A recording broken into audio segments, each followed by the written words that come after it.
What we also forget is that in the 1930s and 40s, the majority of Poles, particularly the National Democrats, who were as extreme as OUN, believed that Ukrainians were not a people, that they should be assimilated, and that if not assimilated, ethnically cleanse themselves. Now, these people were in power. They were deciding policy after Pilsudski's death.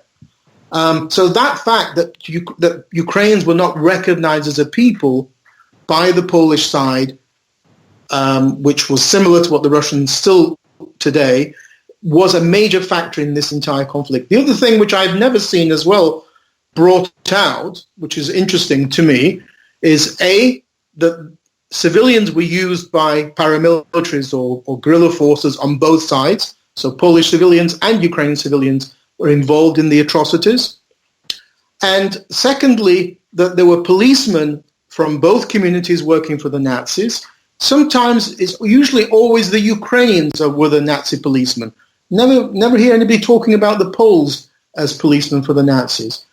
And finally, and again, it's something for the historians to look at, how is it explained that a region like Volyn, which in the 1920s was communist, was pro-communist, Communist Party of West Ukraine was big there, by the 1930s has become nationalist.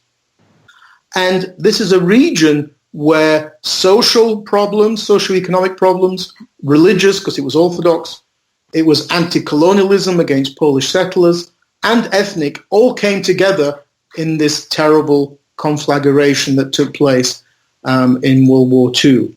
So all of those factors should be mentioned.